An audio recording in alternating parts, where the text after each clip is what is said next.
ዓለምን ከጥፋት የታደገው የሁለት ሳምንቱ የተኩስ አቁም ስምምነት ሚስጥር ምንድነው? ከመካከለኛው ምስራቅ የተሰሙ አስደንጋጭ መረጃዎችን ይዘናል። ከነርሱም መካከል ፕሬዝዳንት ዶናልድ ትራምፕ ትናንት ሌሊቱን የኢራን ስልጣኔ ለዘላለም ይጠፋል ሲሉ የመጨረሻው ማስጠንቀቂያ ሰጥተው ነበር። በሌላ በኩል የአሜሪካ ሕግ አውጪዎች ትራምፕ ጤናማ አይደሉም፣ በአስቸኳይ ከስልጣን ይወገዱ በማለት የሕገ መንግስት መፈንቅለ መንግስት ጥሪ አቅርበዋል። በሌላ በኩል ከ14 ሚሊዮን በላይ ኢራናውያን ከሀገራችን መሰረተ ልማት ጋር አብረን እንውደም በማለት በሚሳኤል ኢላማዎች ላይ ራሳቸውን ለሞት አሳልፈው ሰጥተዋል። ይህ በእንዲህ እንዳለ ሩሲያና ቻይና በአሜሪካ እቅድ ላይ የቪቶ መብታቸውን በመጠቀም የምዕራባውያንን ሴራ አክሽፈዋል። ይህ በእንዲህ እንዳለ የጊዜ ገደቡን ሊያበቃ ጥቂት ደቂቃዎች ብቻ ሲቀሩት ፓኪስታን ዓለምን ከጥፋት የታደገችበት ድንገተኛ ስምምነት ተፈጥሯል። ዝርዝር መረጃውን ይዘናል። አብራችሁን ቆዩ።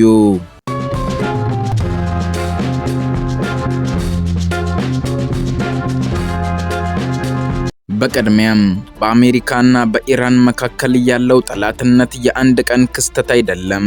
ለ47 ዓመታት የዘለቀው ይህ ቅራኔ እንደ አውሮፓውያኑ የዘመን ቀመር በ1979 ከተካሄደው የኢራን አብዮት ጀምሮ ስር የሰደደ ነው።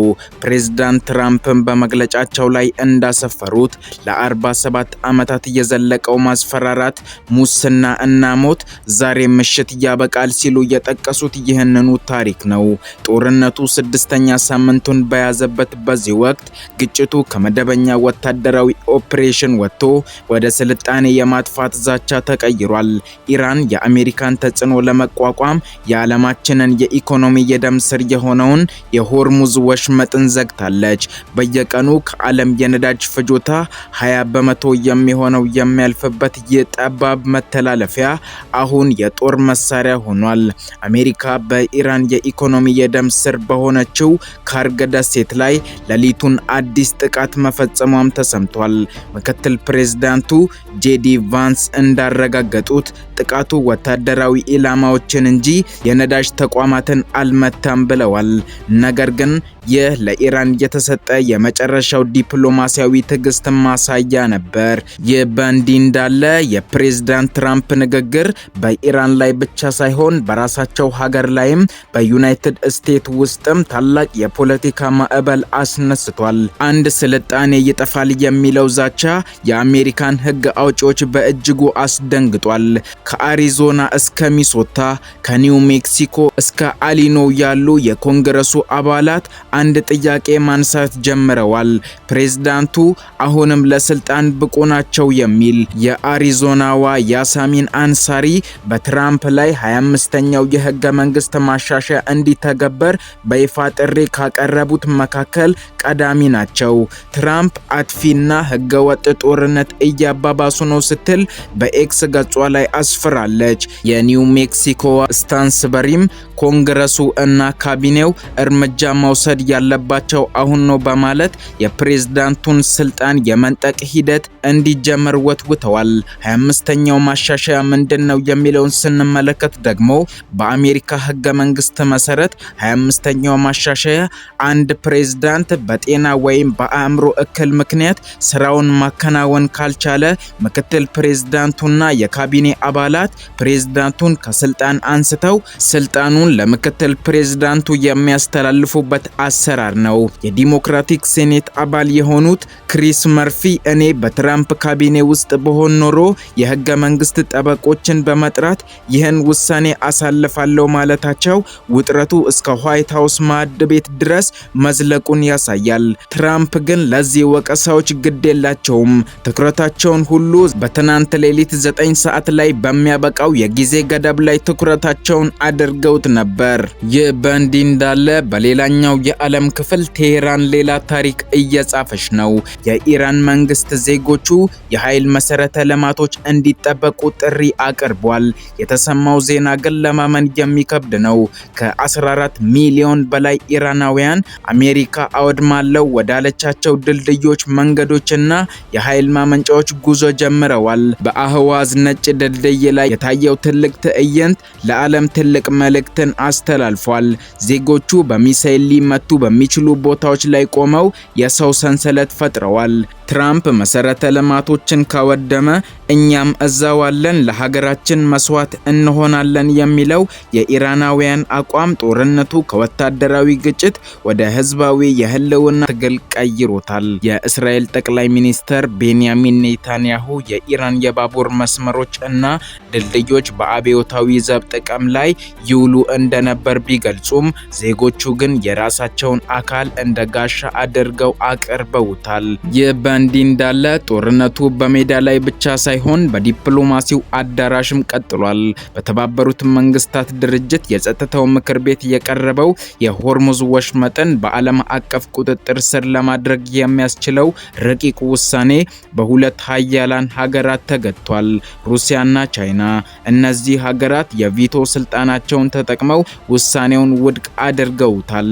ለቻይናና ለሩሲያ ይህ ጥረት በሀገር ውስጥ ጉዳይ እና ሉዓላዊነት ላይ ጣልቃ እንደ መግባት ይቆጠራል።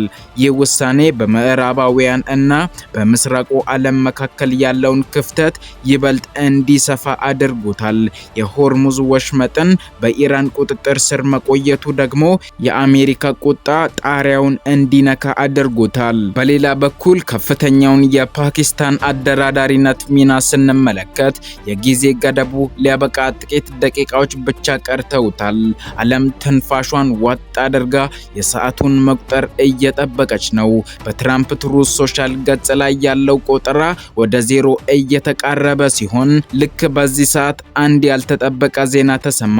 የፓኪስታን ጠቅላይ ሚኒስትር ሼህባዝ ሻሪፍ እና ፊልድ ማርሻል አሲም ሙኒር በመጨረሻው ሰዓት ጣልቃ ገቡ። በቴህራንና በዋሽንግተን መካከል የነበረው እሳት ለማጥፋት ደከመኝ ሰለቸኝ ሳይሉ ሲሰሩ የቆዩት እነዚህ መሪዎች በመጨረሻም ትራምፕን ማሳመን ችለዋል። ትራምፕ በታላቅ ድንጋጤ የሁለት ሳምንት የተኩስ አቁም አወጁ። የፓኪስታን መሪዎች ባቀረቡት የሽምግልና ጥያቄ መሰረት ጥቃቱን ለሁለት ሳምንታት አራዝሜዋለሁ ሲሉ አሳወቁ። ይህ ውሳኔ ዓለምን ከጥፋት እየታደገ ትልቅ ዲፕሎማሲያዊ ድል ተደርጎ ተቆጥሯል። ይህ በእንዲህ እንዳለ የተኩስ አቁሙ እንዲደረስ ምክንያት የሆነው ኢራን ያቀረበችው ባለ 10 ነጥብ የመፍትሄ ሐሳብ ነው። ይህ እቅድ ግን ቀላል አይደለም። አሜሪካ የኢራንን ዩራኒየም ማበልጸጊያ ፕሮግራም እንድትቀበል፣ የተጣሉባትን ማዕቀቦች በሙሉ እንድታነሳ፣ የአሜሪካ ጦር ከመካከለኛው ምስራቅ እንዲወጣና የሆርሙዝ ወሽመጥ በኢራን ቁጥጥር ስር እንዲሆን የሚል ነበር እና ሌሎችም ሐሳቦች የቀረቡ ሲሆን ዋይት ሃውስ ይህንን እቅድ ለድርድር አመቺ መሰረት ሲል ጠርቶታል። የኢራን የውጭ ጉዳይ ሚኒስትር አባስ አራግቺ አሜሪካ ጥቃቱን የምታቆም ከሆነ የእኛም ጦር የመከላከል ዘመቻውን ያቆማል ብለዋል።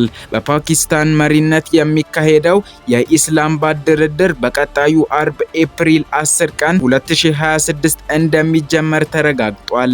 በሌላ በኩል ትናንት ምሽት ዓለም በሰላም አድራለች። የስልጣኔ መጥፋት ዛቻ በድርድር ጠረጴዛ ተፈቷል። ነገር ግን ጥያቄዎች አሁንም አሉ።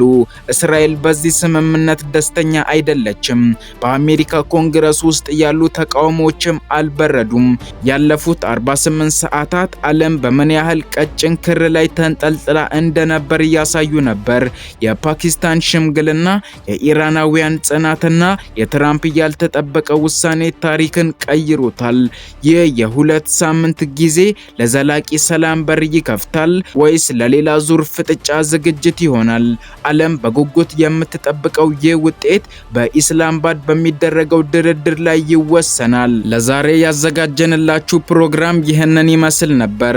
ይህ ቪዲዮ መረጃ ሰጪ ሆኖ ካገኛችሁት ሰብስክራይብ ማድረጋችሁን እንዲሁም ለሌሎች ማጋራታችሁን እንዳትረሱ እያልን መልካም ጊዜ ይሆንላችሁ።